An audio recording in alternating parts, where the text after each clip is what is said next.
Matthieu. I'm CEO of TILKAL, which is a traceability and transparency platform. My objective today to spend 20 minutes to speak with you about traceability, especially in the context of the food industry, and how it relates to trust, and how both traceability and trust actually relies or requires a couple of technologies, including the famous or infamous, maybe, blockchain technology. First things first, let me share with you what is meant by traceability, because there is a very interesting paradox today. When you speak with industrials, especially in the food industry, everybody has been doing traceability for the last 40 years. However, when the World Economic Forum looks at global supply chain, they deem this supply chain to be dangerously opaque, which is quite a strong statement. And how could there be traceability and opacity at the same time? It just doesn't quite fit. The answer of this paradox is that what most people do is in-house traceability. So basically, traceability within their own bounds, maybe including their Tier 1 suppliers, upstream or downstream. Very few people know their Tier 2 suppliers. Nobody knows their Tier 3 suppliers. And so what is meant by traceability really today, and for modern industries, is what I would call end-to-end traceability, which most industries don't have. So it's literally in the food industry from farm to fork. And that end-to-end traceability is important because it's actually, it relates directly to the confidence of consumers. To say it the other way around, opacity breaks confidence. Let me give you two reasons for that. The first one is what you see on the left here. You have a product, an olive oil bottle, and it advertises the fact that this olive oil is bio, but in small characters, the origin of the olive oil is European Union or not European Union. So you have a marketing message which says, I promise that this olive oil is bio, but I don't know or I cannot tell you where it comes from. Seriously. The second reason is product recalls. There are plenty of examples, especially in the US and in Europe, where we've seen product recalls fail dramatically. 4 years ago in France, there was a product recall on infant formula. It took 4 months to remove dangerous milk from the shelves. I mean, dangerous milk for infants. Less than a year ago, this spring actually, there was a recall on chocolate for for children and frozen pizzas. It took 2 months to remove everything from the shelves. And there is a product recall in Europe over a product contaminated with ethylene oxide. This recall is going on for 2 years. In January 2021, there was 7,000 batches of product recalled in France related to that oxyethylene problem. In September 2022, 17,000 products. So not only is the recall not under control, but it's still raising. It's a very strong issue, and it breaks confidence, obviously. And the thing is that what worsens it is that there is, in all industries, but it includes the food industry, a growing problem with frauds. In France, you have like 30% of bioproducts which are deemed fraudulent by authorities. Same with meat, same with olive oil, even higher with honey, and the same on seafood in the US. And it's not just in the food industry. You have the same issue on medicines. So it's a global problem. And this global problem has actually an impact on the way regulators look at that. What is happening now is that you have regulators all over the world, and especially in the EU and in the US, who tend to make or to use end-to-end traceability as a de facto license to operate. A very good example of that is the Food Safety Modernization Act, Section 204 in the US, which is in application in 2024, which basically states that on most food products, you need to have farm-to-fork traceability to be allowed to sell in the US. You don't have end-to-end traceability, you are out of market. That's a license to operate. And that applies on many other sectors. It's true in textile, it's true with minerals, so it's a very global tendency. And what regulators tend to say is that first, the responsibility of industrial is unbounded. So responsibility of any industrial includes its suppliers, and its entire value chain, first. Second, the tendency is to reverse the burden of proof on industrials. And both of these things definitely need not only to have end-to-end traceability, but also to be able to demonstrate what you claim as an industrial in terms of what happens in your supply chain.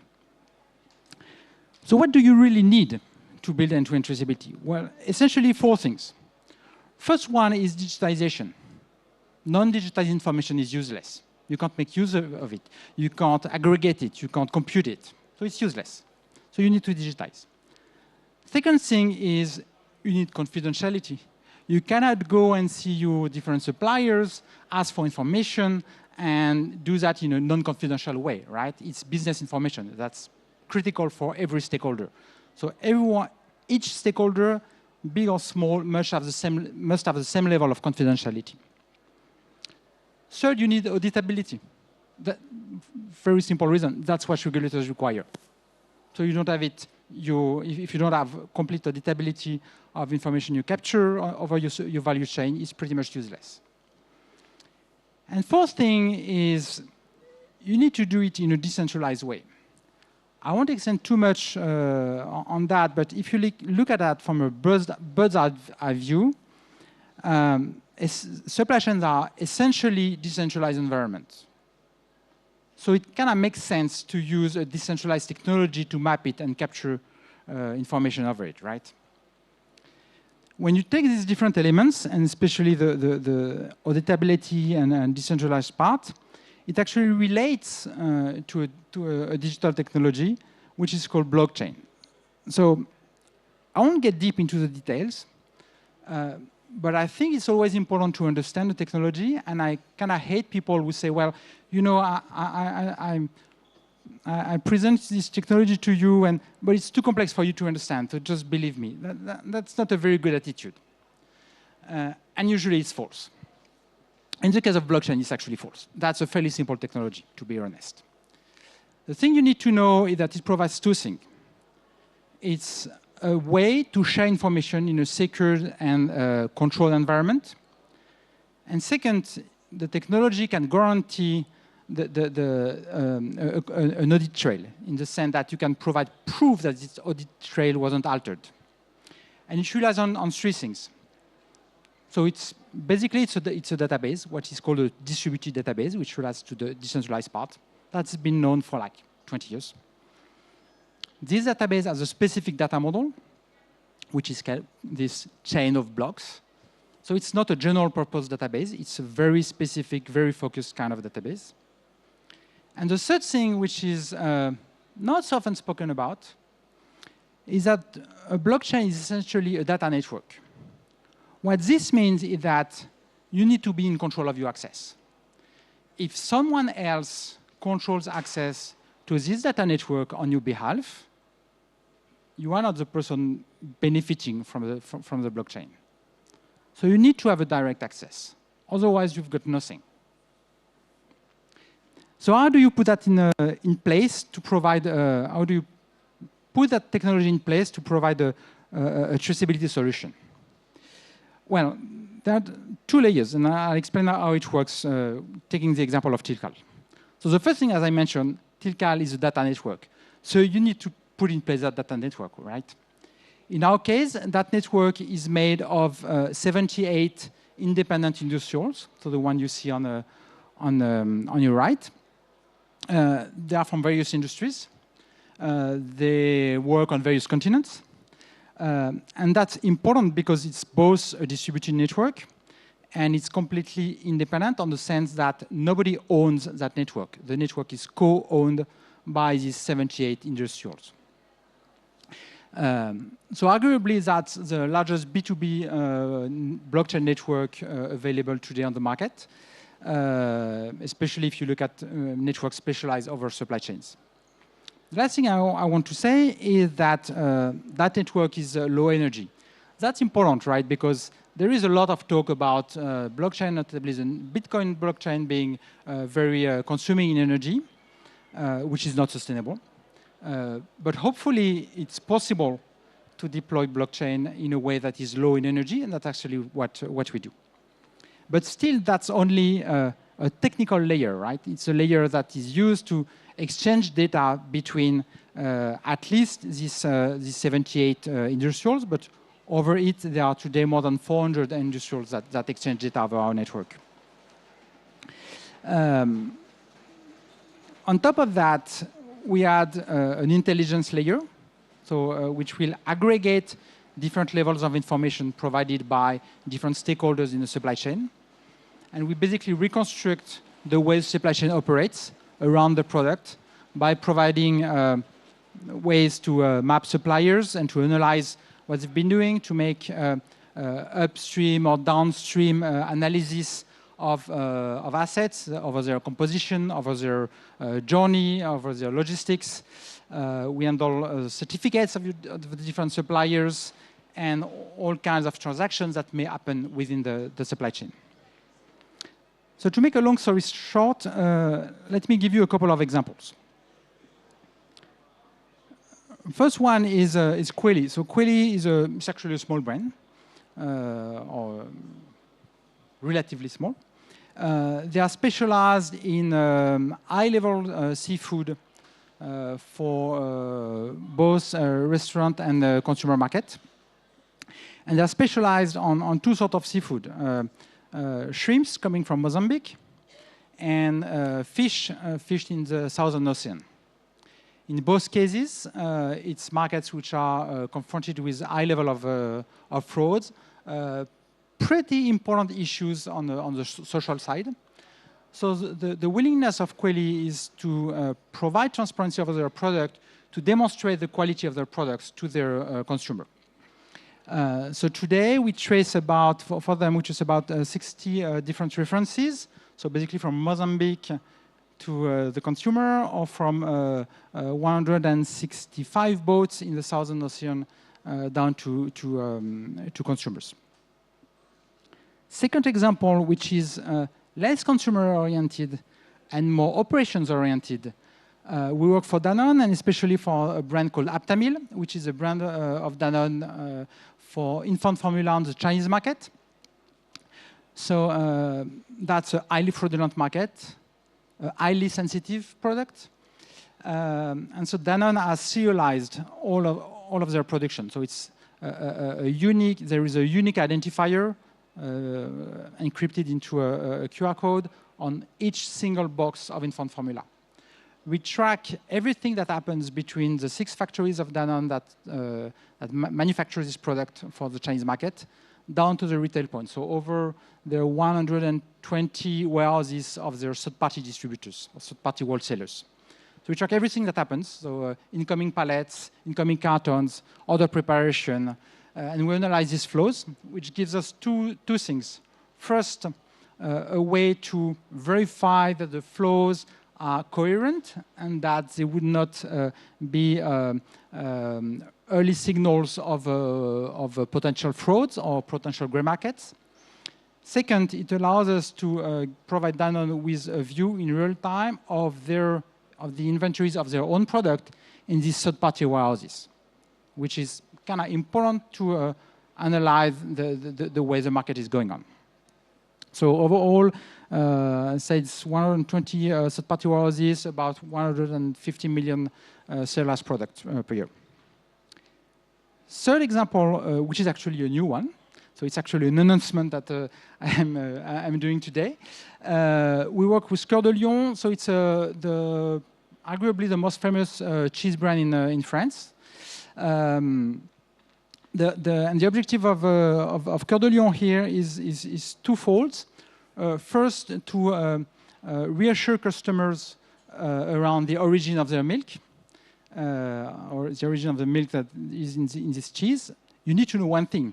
1 year and a half ago in France, there was a law that planned to force to print the origin of milk on each milk bottle. And this law was fought by an industrial down to the highest authorities to actually reverse these laws and make it illegal to force industrial to print the origin of milk on bottles.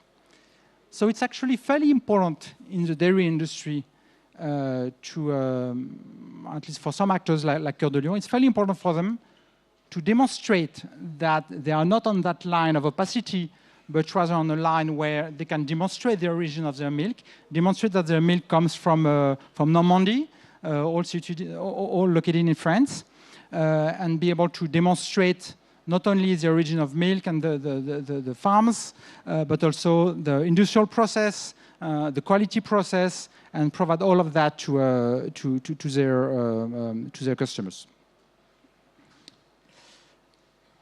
Overall, there are many use cases of end-to-end traceability, and each industrial has different view angles. So you have things like tracing cattle in Cameroon, like we do in Cameroon for the government, so it's at the national scale. You have more industrials who want to use traceability again to demonstrate the origin of vegetables for vegetable milks.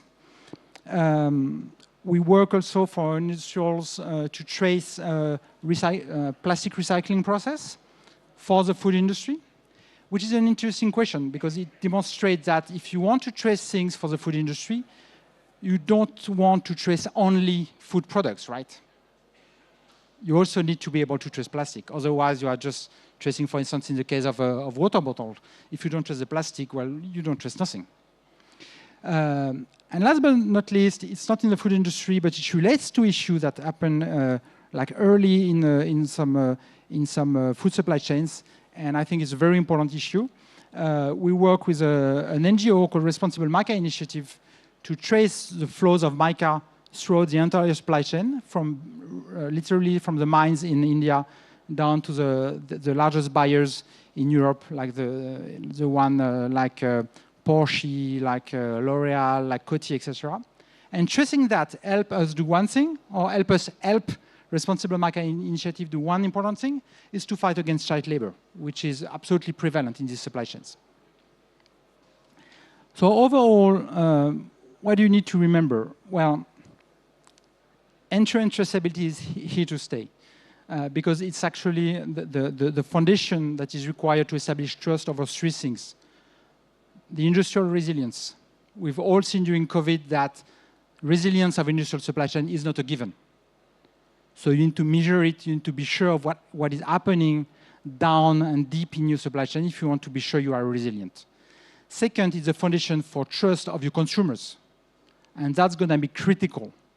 My personal opinion, and I don't know how much time it's going to take, but brands who won't deliver transparency to their consumer will get out of market. And third, it's absolutely prevalent for trust regarding authorities.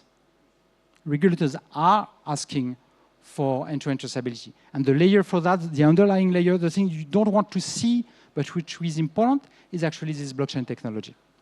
Thank you very much.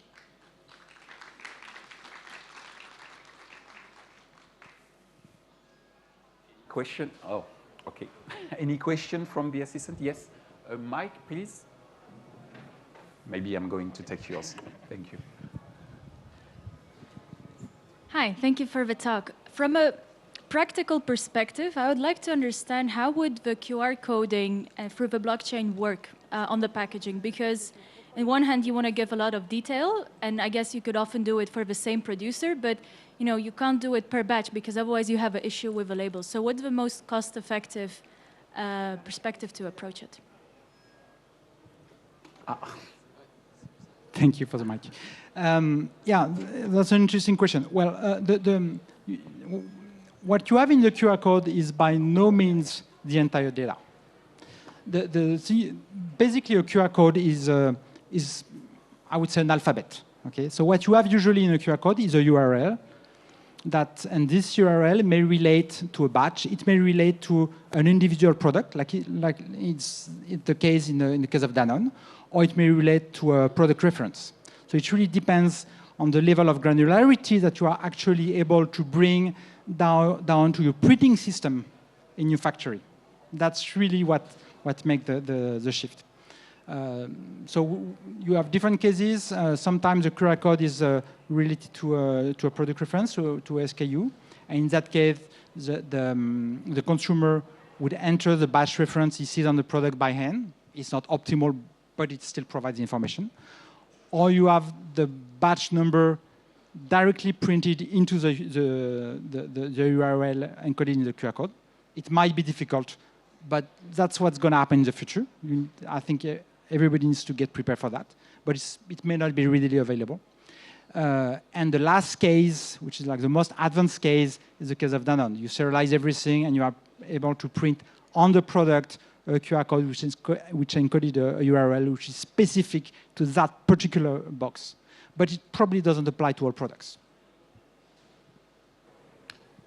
Another question? Yes, the last one. Thank you. Hi, thank you for all that information. That was great. What I wanted to ask you at the outset, you said about blockchain being impenetrable, i.e. you cannot alter it once the information has been inputted. What I wanted to know is the actors that are in the community of blockchain, at the inception of inputting that information, can that not be altered at that time? So yes, it can. The actor that are originally putting in the information. Yeah, that's an excellent question. It can. Thank you. And I'll go further than that. It will. Okay. I mean, fraud is a fact of life in supply chains, if you look at it like bluntly. So it will. But that's not what is important. The whole reasoning around blockchain not being able to be changed, so you need to make sure everything is true or whatever, it doesn't quite make sense. The thing is that what you want to have is an audit trail. You want to be sure of who said what at what point in time. And you want to have people be responsible for that. So they enter data, whatever it is, and then what we do on our platform is that we analyze this data, and we verify the coherence of the different data. So then you take different data points. I take a very simple example. You have 55 cartons departing from one place, and at the arrival, you have 63 cartons. So you have two solutions. Either someone is making a mistake, or you have 8 cartons here, which shouldn't be there. So what you want to know as an industrial is, I want to go and investigate what is happening there. And it's right now. So you want to have this level of analysis. If you take it the other way around, if all data that you get into your traceability system is true, whatever it means, from day one, well, you know what? You don't need traceability, right? Thank you. Thank you. Thank you.